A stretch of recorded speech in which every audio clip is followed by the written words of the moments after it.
To start this off, I'm a 29-year-old man, and 3 times a year, I head up to the Georgian mountains to camp, fish, and have a great time. But after last year's trip, I doubt I'll ever go again. I had been super excited the week before I was to head up to Georgia, and when the day finally came, I could have died with happiness. I loaded up my dog Buddy and all my gear, then started the trip. About an hour into my trip, I saw a road I had never been on before. I decided I would take a look around, and then went back to the main road. I lost track of time, and before I knew it, the sun was setting. I grabbed my gear and Buddy, and we hiked about 10 minutes before finding a nice clearing in the forest. I set up camp and looked around. I saw a small man-made trail leading into the dark trees. I decided that me and Buddy needed a walk. I grabbed my walking stick, Buddy's leash, and a headlamp. Then we headed onto the trail. I knew something was wrong when I couldn't hear a single insect or animal.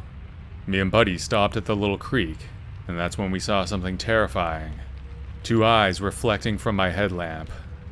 This thing was really tall, 6 or 7 feet, and the eyes were too big to be human. My dog is usually very protective of me, but instead of barking or doing something, he whimpered and peed on my leg. I'd never seen him act like this before. He's seen bears before, and he scared mountain lions away, but he's never peed like this. As Buddy kept whimpering, I felt terrible, like this thing hated me and could rip me to shreds if it wanted to. Then it made the scariest noise I've ever heard. It sounded like a maniac screaming. Me and Buddy bolted to our camp. I could still hear the thing.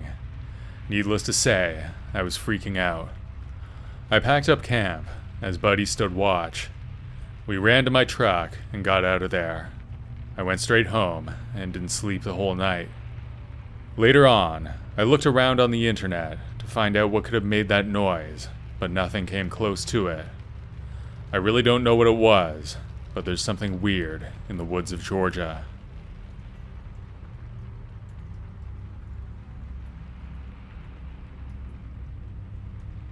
It was a girls' weekend.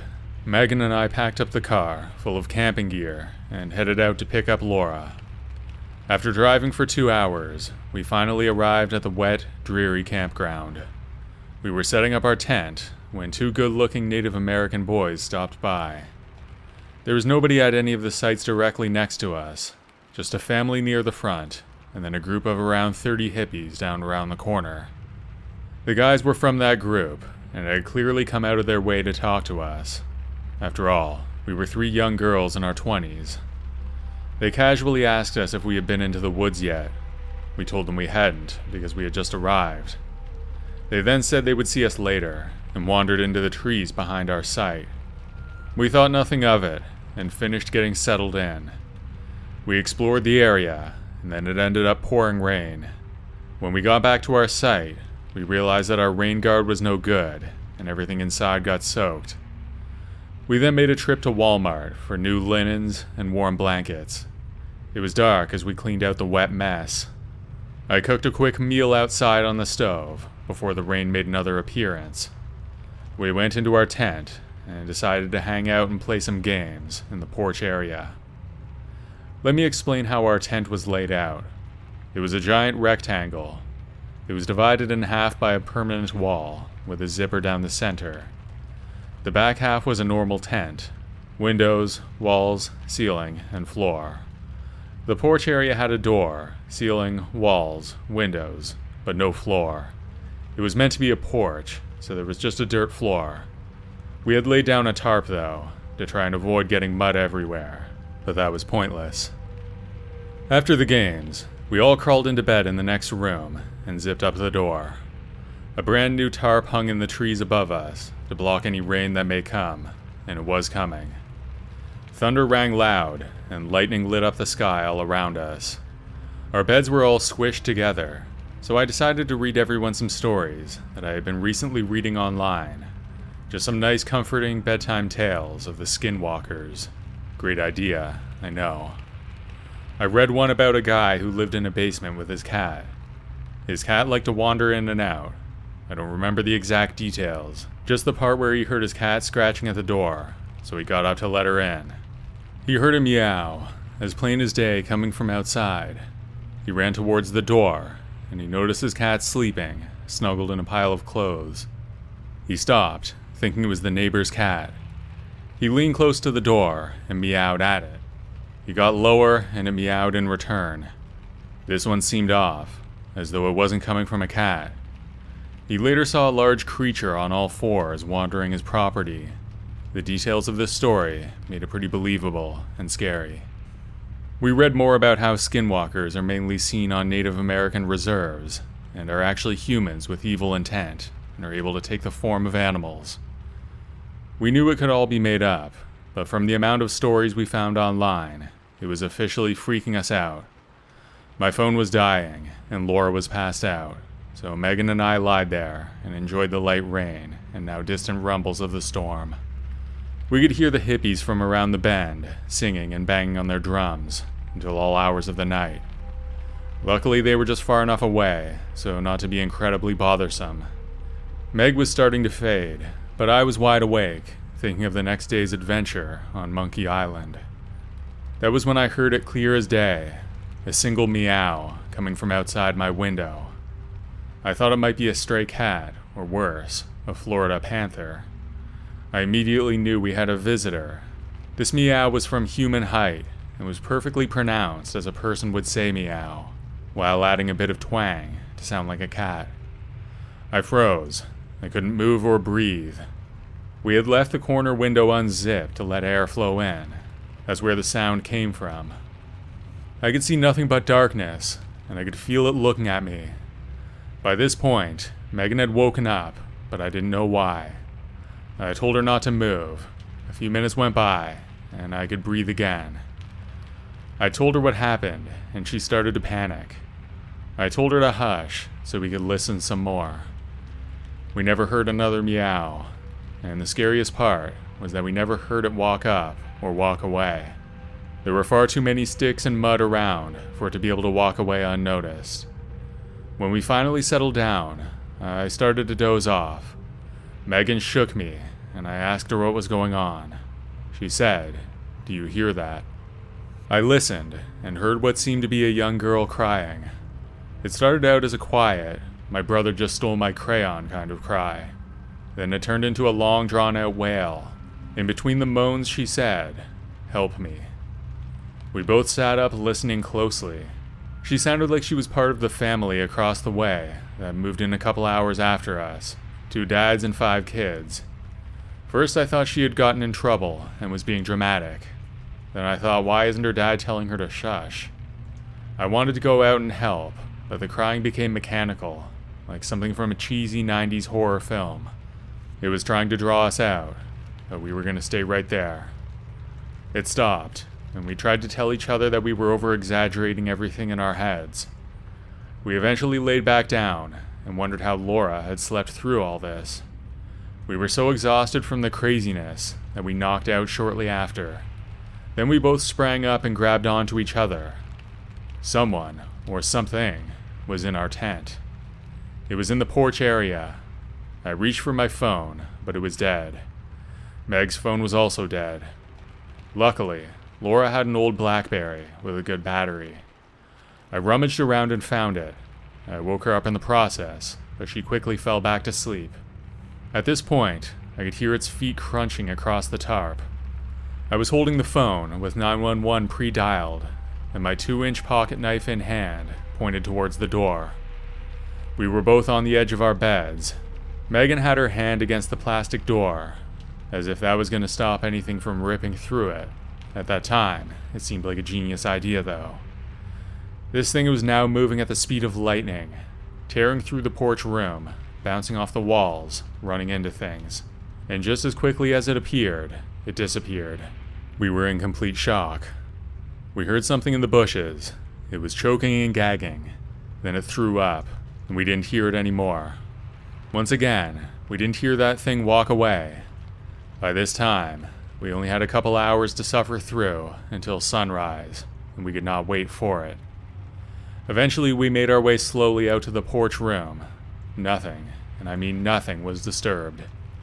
Chairs weren't moved, food wasn't touched. We had no idea what happened, but we packed our stuff as quickly as we could and hightailed it out of there to Monkey Island.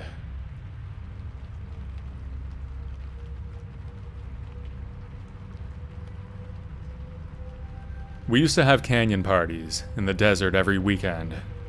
We would find a crazy obscure spot, so there was no way the police could find us. The place we were at this week was called the Planetarium because it was up on a plateau, so you could see the stars all the way to the ground. Idaho is extremely mountainous, so this is incredibly rare. Usually you only see a small upper section of the stars.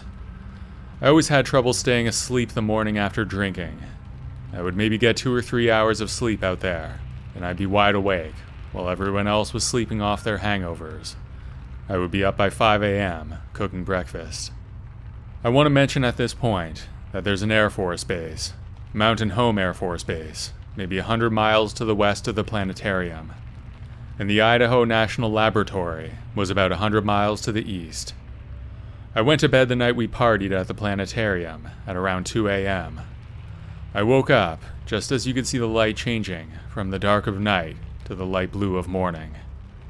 I had never seen the sunrise from such an angle.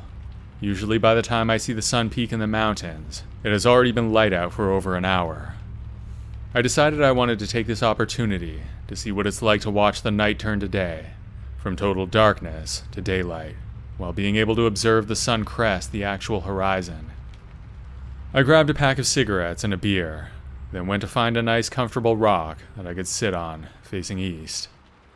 It was by far the most amazing sunrise I have ever seen, because I was able to watch all the subtle changes in color within the sky, the landscape, and the rocks and plants around me. The colors were literally moving in layers, quick and fleeting layers, one after another. It was to the point where my brain was almost unable to keep up with the speed that it was all coming at me. I sat there for I'm not sure how long, at least an hour, maybe 2. I sat there as the sky and landscape around me went from starry and inky black to full daylight. It was indescribable. I was elated, just smiling ear to ear with what I had just witnessed. And it was just me. No one else had been on that spot on that morning, and had witnessed what I alone had just witnessed. I thoroughly enjoyed it. The sun was now high enough in the sky that I realized the transition was over. I was taking the last couple drags of my cigarette before I was going to go and cook breakfast. Right as I had that thought, I heard what sounded like a giant bird flapping its wings to take off. You know the sound I'm talking about, but this was loud, and it was right behind me. I was startled beyond belief. I was in fight or flight for a millisecond. My brain considered the possibility that it was an eagle, and it thought I was prey. Irrational, I know, but survival had kicked in. I turned to see a 6 to 8 foot bird taking off behind me. I say that it was a bird loosely, because to be honest, what it looked like was a man with a mask on. He looked like he had the beak of a parrot, or a toucan, or some kind of jungle bird, and he was wearing a bird suit. It was multicolored and very convincing as a bird, with wings and feathers and everything. Everything about it was a bird, other than the fact that it was man-shaped, and he was a good 2 feet taller than me. It was as if this thing had read my mind, and realized that I was just about to stand up and turn around. It was startled by the fact that if I turned around right then I would see him. I heard those wings flutter and flap, and I turned around to see this thing for a split second. It spread its wings, which were at least a 20 to 25 foot wingspan. It flapped its wings once, with so much force that it propelled it into the sky at a speed faster than a fighter jet, with absolutely no sound. I saw it way up there in the sky. It had made it so incredibly far with one flap of its wings that it was almost in the clouds. He was stopped there for a moment before he spread those immense wings once more, and when he flapped them a second time, he was gone to the south in a streak. I don't know how to explain exactly what I felt at that moment. I was not on any drugs other than a breakfast Budweiser and nicotine, and I knew what I had just seen. I was in shock. I wasn't even really stunned. I was just in awe of what I had witnessed. There was no way it was a trick of the eye, or a trick of the mind, or anything like that. I guess I just had no frame of reference in my life experience files to compare this to. I knew what I had just seen was real, and I knew there was nothing in this world that it could have been. Back then, I was sure it was an alien, a god to the ancients, a thunderbird to the natives. Today, I wonder if it might have been some sort of suit, some sort of technology. Who's to say these things are not one and the same? The thing I think about most these days, when I think of this story, is how long had he been there, maybe 6 feet behind me, watching the sunrise with me, watching me, maybe watching the sunrise only, and was he enjoying it as much as I was? Just choosing to take in that time and appreciate the beauty of this planet? Or did he have absolutely no idea he was doing so? If it was there to take me as prey, it very much could have done that. That's not why he was there. He didn't act like a predator when I saw him. He acted like he was caught, like I was never supposed to see him. I have many more stories from the deserts of Idaho. Idaho is one of the largest and most sparsely populated states, with vast expanses of terrain for anything to hide, test, or make their home. Simply to live without ever coming within 100 miles of a human unless they want to. I spoke of the Idaho National Laboratory earlier. It's a huge facility in the desert near Arco, and they're so incredibly secretive about what goes on there. The public has absolutely no idea what they do there. They say it's a matter of national security. I do know for sure that the security there is just as bad as Area 51. A buddy of mine who's a paraglider got caught in some massive thermals. He accidentally landed on laboratory property and was promptly accosted and escorted to the highway by a pair of security guards in a military Humvee. They had military uniforms with automatic weapons and German Shepherds. I'm just adding this context here. If the military were going to test something secretive, they wouldn't do it at Area 51, where everyone is watching. They would do it someplace where no one's even aware there is a facility.